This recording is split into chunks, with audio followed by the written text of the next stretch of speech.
Hello, and welcome to the Professor Podcast with Ruth and Claire. Each episode, we talk about a particular topic in the life of a professor. We are tenure-track faculty members in the sciences, working at a primarily undergraduate university in California. The purpose of our podcast is reflection, so we bring something we think is working and something we're working on to discuss. Welcome to the Professor Podcast with Ruth and Claire. I'm Ruth. And I'm Claire, and today we're talking about student assistance. But first, Ruth, how was your week? My week was good. Definitely the students are getting to sort of experience more of my children than I would like them to at the moment. So it's definitely, we've had a lot of conversations where, I've really tried to explain that unlike maybe their classes, I can't be on mute when I'm teaching because I am the teacher, and made a lot of, we made some breakthroughs, and they were like, hey, what if we make a sign? And I was like, great. And they made a sign like, you can come in or you can't come in. Oh, that's awesome. Good idea. Flip it over. Awesome. So good. But I had the sign up saying, no, you can't come in. And my eldest came in to ask me out loud, had I left a poo in the toilet, which was not something, just to be clear, it was not me, and the guilty culprit is always her younger sister, so I have no idea why that was a thing. And afterwards I was like, was that really, because we have this sort of joke, like if anything is on fire you can absolutely come in. I was like, oh, that's good. That wasn't being on fire. She was like, well, I needed to know. And I was like, wow. So there's literally, my dignity is in the toilet along with that mysterious poo and whoever left it there, which was not me. So it was an urgent matter that had to be resolved immediately. Apparently. And so not all the students heard it, but a few of them. And luckily we do have really nice students. Mm-hmm. So the ones who heard were definitely laughing in a very compassionate way, like they weren't, so yeah. Well, I think it is really endearing, or like you get more of a connection when those kind of things happen, and I can see that you might not have wanted such a connection, but I think it's probably not. I think maybe, yes, not about that particular subject matter, but yeah. So yeah, I will be glad to not have them visiting my home life as much. I mean, the students, not my kids, but yeah, and it is confusing for them because sometimes I'm on meetings and I am on mute and they can come in and ask me something. And that's a good point. Yeah. So there needs but to the be fail-safes failed. It's like the big recording button in the radio, like we are on air right now. There's a light on. You can't come in the door right now. But I guess, sometimes. Because I don't fully close the door either, because I still want to be able to, if something is on fire, or right, because I know one of them could chop their leg off and be like, well, you said not to come in or something. So I'm trying to take care of all eventualities, but we need to add to the list of things that you should not come in and say. Is questions about the toilet. Anywho, how was your week? Hopefully with less embarrassing situations. Oh man, well that's hilarious. So let's see. I decided not to apply for a grant, which is funny because the last you heard, I had decided to apply for the grant. But yeah, I spent a couple weeks being like, okay, I'm applying for this grant, and then eventually I was like, no, actually, there's other research things that are higher priority, and there's only so much time, and so I prefer to spend it on some of my already funded projects that I'm really excited about, and save these ideas for a future award. Dude, this makes me so happy for you. Oh, thank and you. I also, I want to do an episode on this, not, I'm thinking quitting, but not quitting, but to not do something is a great thing. Just because something is there, it doesn't mean you have to do it. Right, and I really wanted to decide, it's not due till July, so there is time still, but it was ticking away, and I wasn't really making much progress, and I didn't really want to rearrange my priorities to make that be the thing that I was making progress on. Can you imagine how miserable your summer could have been? Right, exactly. Seriously. Yeah. I think I saw something on something. That's not a lot of information, but it was someone telling some story about how they worked for a recruiting agent, and this guy got a job, and then he turned it down. And she was just like, why? And he was like, I'm happy. I feel successful where I am. And she was like, but you're not at the top of your company. And it's you don't always have to keep climbing to the next thing. Totally. Or you don't always have to like neglect your current projects to try and get another one. Totally. Yeah. That was the thing, there's things that I really do think I want to do instead for my current projects that I would have had to postpone or squeeze into not fitting spaces to make it all happen. So, dude, I love it's an essentialism moment. It is. And like, I think, you know, this sounds weird, but I think it's especially powerful coming from you because you have been really successful with grants. So, you know, like, it is very much a choice, and it's an important choice that people should think about making. Totally. Like, you don't always have to go for everything. Yeah. And I think that, that is part of it, because I was like, but I want to get this one too. And then I was like, well, there will be future things. I can do future things. It doesn't have to be this one, you know? Right. Right. And there is, like, I'm not saying marketing, but there always is these things where it's like, oh no, but this grant you can only get for this until this date. And it was one of those. This is the last moment to get this, but yeah. Mm-hmm. Right. But it's like a sale or something. Like, it's just like, do you really want that pair of trousers? Yeah, totally. If you know, yeah. So that's wonderful. I am so excited for you. Oh, thank you. Yes, I think that's a great decision. So I have a quote for us. Okay, do tell. It's another Jen Sincero quote, because I just love her. Just as a reminder, in case anyone doesn't remember me saying this in the past. She wrote, "You are a badass. How to stop doubting your greatness and living an awesome life." Wonderful. And I feel like that title ties into what you just decided. Totally. Because, like, you don't need to... Yeah, anyway, sorry, go ahead. So... what other people think about you has nothing to do with you and everything to do with them. The trick is not only to deny the criticism any power over you, but even more challenging, not to get caught up in the praise. There's nothing wrong with blushingly accepting a compliment, but if you find yourself always seeking outside approval that you're good enough, or cool enough, or talented enough, or worthy enough, you're screwed. Because if you base your self-worth on what everyone else thinks of you, you hand over all your power to other people and become dependent on a source outside yourself for validation. Then you wind up chasing after something you have no control over, and should that something suddenly place its focus somewhere else, or change its mind and decide you're no longer very interesting, you end up with a full-blown identity crisis.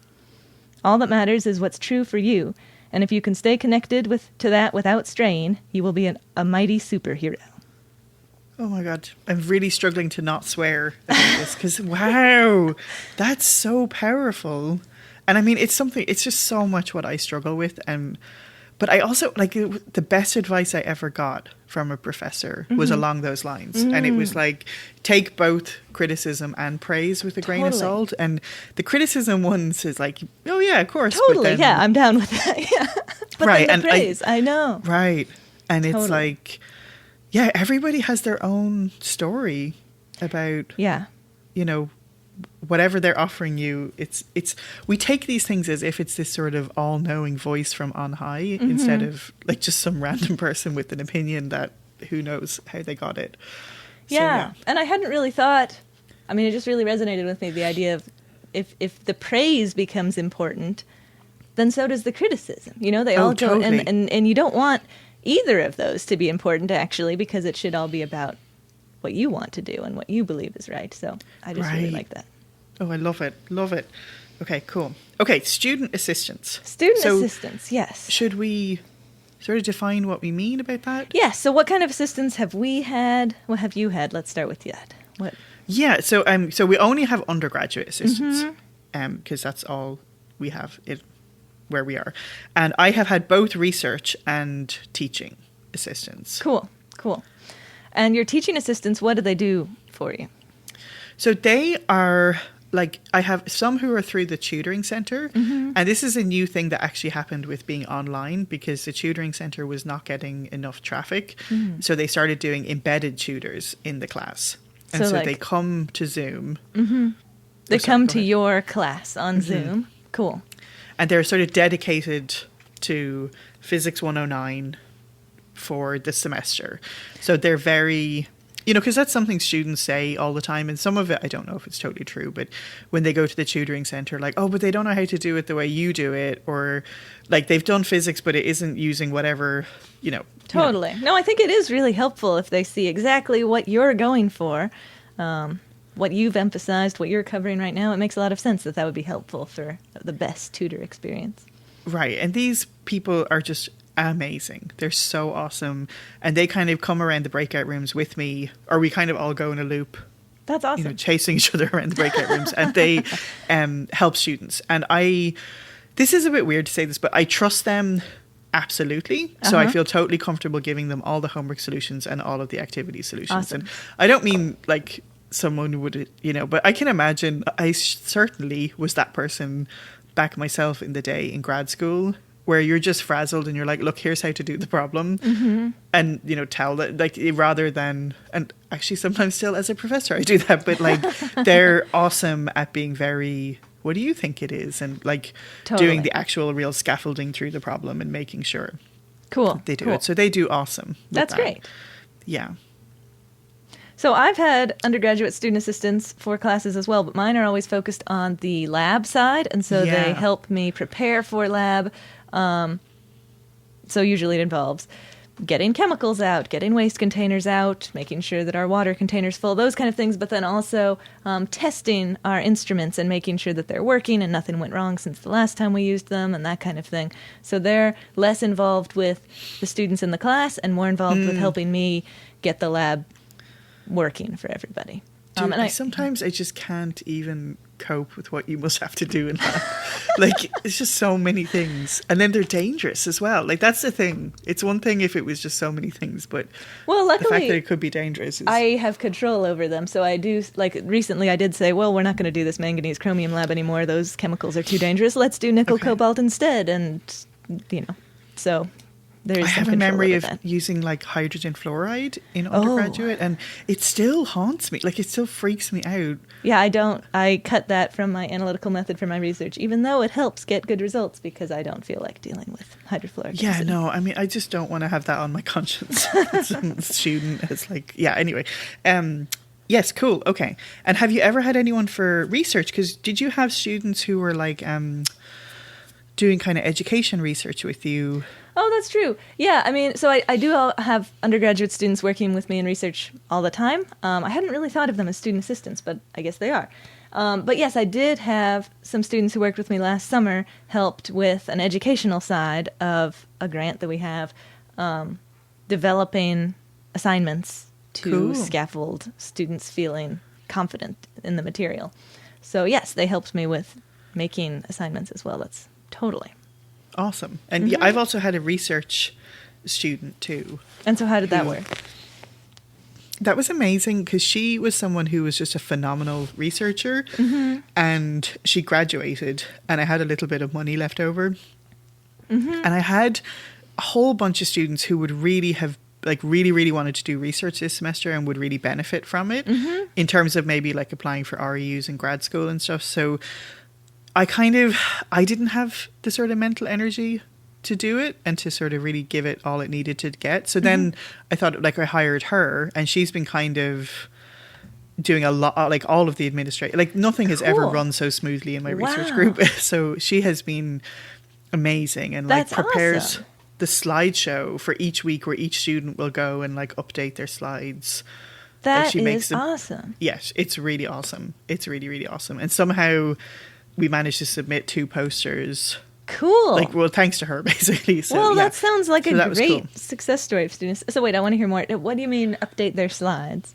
So I have them, like, when we have our weekly meetings, they have to have a slide with like what they did. And so she would make the kind of Google slides for that week, and each slide had a name on it, and then she would have some fun thing at the end, like everybody share their favorite animal or something like that. So see, that's the kind of fun thing that can come, organized, fun, successful thing that can happen when you have a great student assistant. Oh man, yeah. I wouldn't think to put a fun slide at the end of what's your favorite animal, but of course we want. I mean, that sounds fun. Dude, I never thought of making the slides in the first case. So, but she would email them every week, 3 days before the meeting, like, don't forget to do your slides, here's the link. And, you know, she had office hours for people who had coding questions, and you know, it was really great. It was really, really great. And what a great experience for her and for the students, and it made things easier for you. I mean, it's just a win-win-win all around. I love it.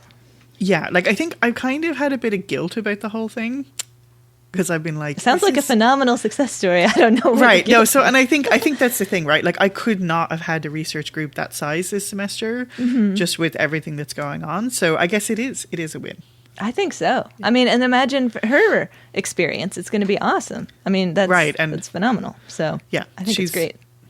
Good. Okay, so will we do our working? Because I feel like we're in the middle of our working. But so why don't you start with what's working for you, since we're kind of on that already? Yeah, I think like it is working for me. So I think it's so helpful. So helpful. I think what has been really helpful for me is, I guess I've been very lucky or picky. I don't know. I can't really about who I have. That's so important. They are just so, like, all of the people I've had in the classroom I've taught, which is just, it's not that I would not pick anyone, but like I know them and I know, you know, how they are. And then again, just being able to trust people totally and being like, here's actually what the exam's going to look like. So, you know, like just being able to fully know that they would never share that or kind of even give away too much information.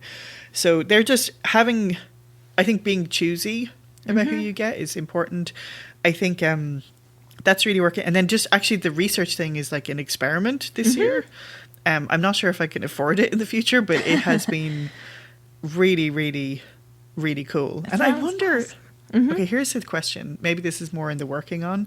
Like, okay, not to that extent, that's what she's been doing. But do you think it could be valuable experience for one of your research students to say, okay, I want you to be the lead person? I think so. I've kind of done that sometimes. If there's like 3 of them working on one project, I'm like, okay, you're taking more units, so you're the leader, and you're just going to be in charge of making sure we're staying on track and going to finish by the end or whatever. I think that can work. Right, because I could imagine you would write specifically to that in their letter of recommendation, and so like that's demonstrating leadership stuff. So yeah, so I think the things that are working for me is having student assistants. And I feel like every time anyone is like, so like when the tutoring center was like, we're thinking about having, and I'm like, I'll take 5, please, like as many as you can give me. And so they were like, oh, wow, calm down. Like, I'm just like, sign me up. I want all the student assistants all the time. And that's awesome. Like, I actually have 3 this semester from my class because of like, for various reasons. But yeah, I love it. That sounds great. So what about, you said being really choosy. What attributes are you looking for in your choosiness?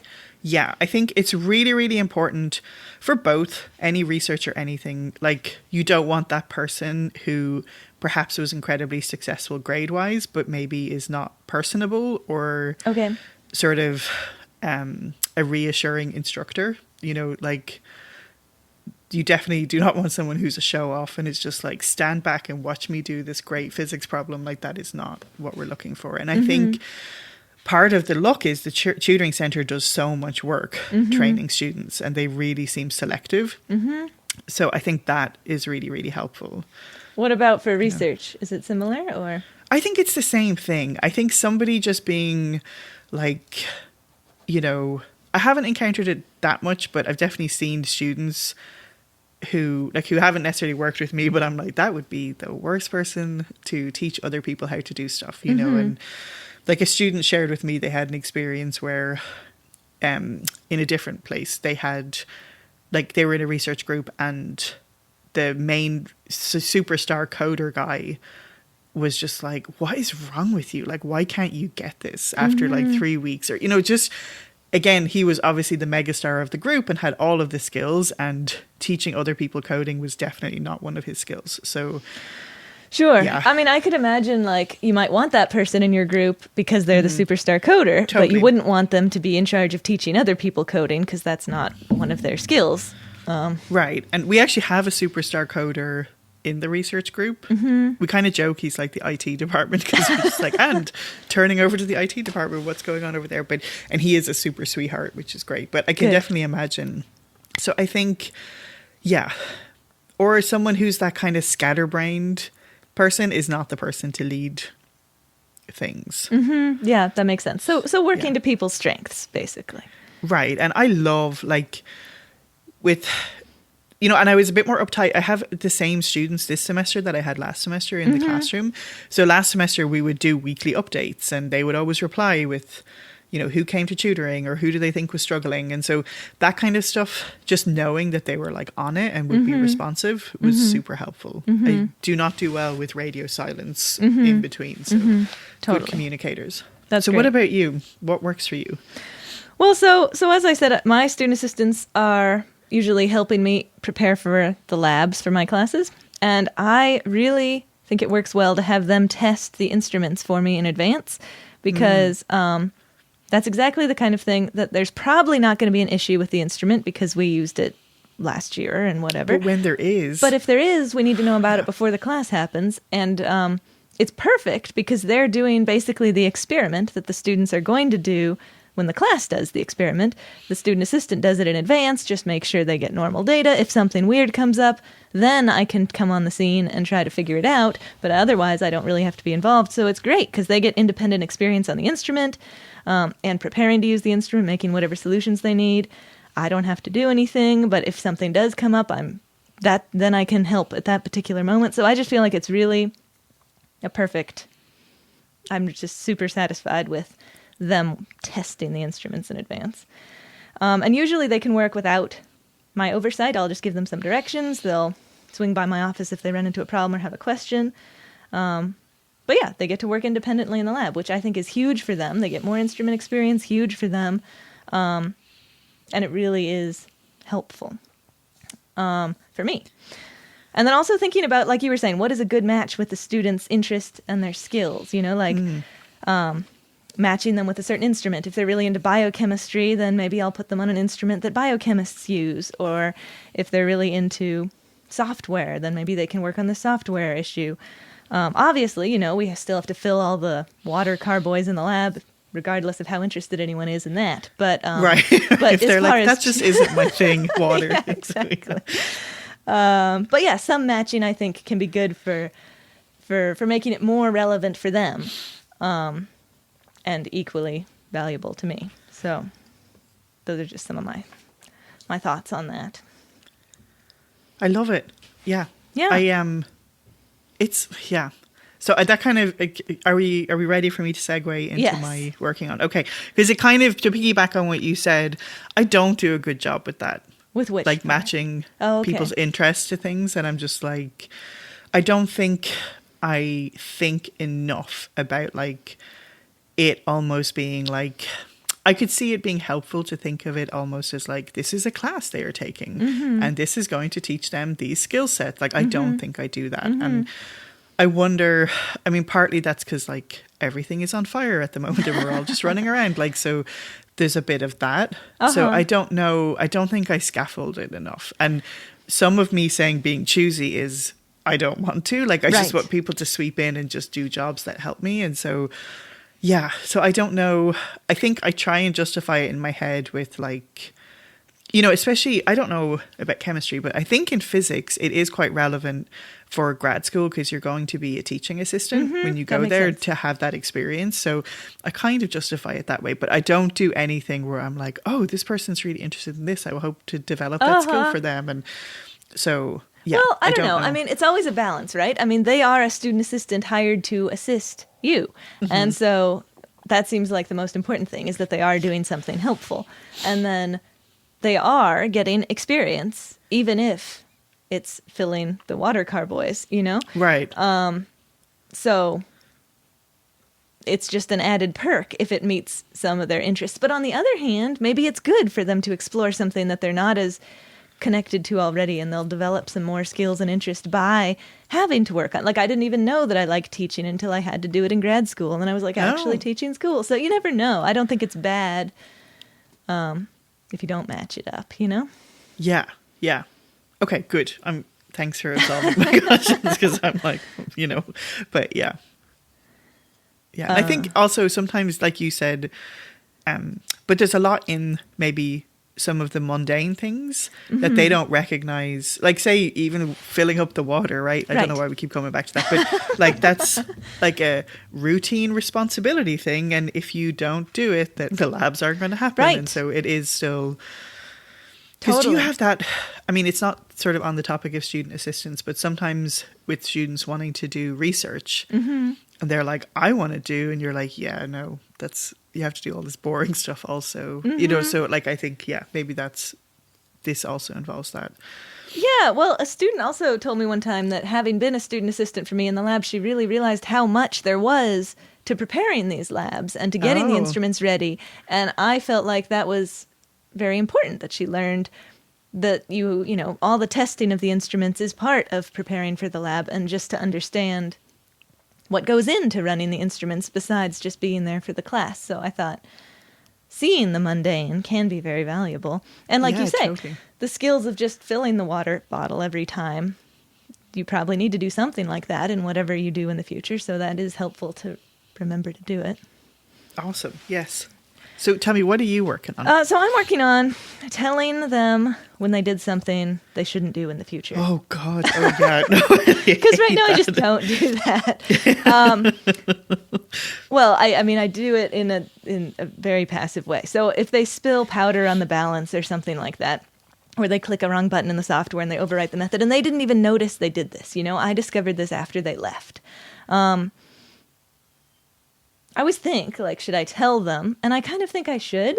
But what I do right now is just remember that they did that and wait for an opportunity to explain that here is where the brush is for when you spill stuff on the balance. Or like, oh, if you click this button, you'll overwrite the method, so be sure you don't do that. So I wait till there's an opportunity to explain it, but I never mention that they did it wrong to begin with, which I don't know if that's best or not. That's easiest in terms of not having social confrontations, but on the other hand, they need to know if they did something wrong, and it's really just me being a wimp not wanting to tell them. So why can't we hire people to do social confrontations for us? Like, I cannot do it at all. Like, just someone who'd pop in and be like, dude, you left powder on the balance, don't do it. Like, you know, our stockroom lady is very nice, and whenever my students in general have made a mess of the balance room, she's like, do you want me to yell at them for you? Which is nice. But I feel like it should come from me, you know? Like, I'm the supervisor who's telling them what to do. And if I'm saying, oh, this is how you do it, I'm not sure what the best way to do it is, which is why I haven't done it more than my passive way of doing it. But I feel like it should come from me. Just be a chicken and be like, you know, the stockroom lady was pretty frustrated that you left, like, you know, or something like that. Like, I don't mind because I'm your friend, but they mind. And so, yeah. No, I hear you. It's so... I actually set a boundary with the student last week. Okay. And it wasn't like no one else would have any problem with this. And it was someone who just hasn't participated in months. And I was just like, no, it's just not going to happen. You can't pass the class. You know, right. And I felt so awful afterwards, even though it's like factually just the truth. It's just so hard to do. It's hard to do. I like it when you do it as a factual thing. Like, this is how it is. At this point, you're too far behind to catch up. You know, it's not anything about me. It's not anything about you. It's just the current situation is there's too many assignments you haven't done to finish in time.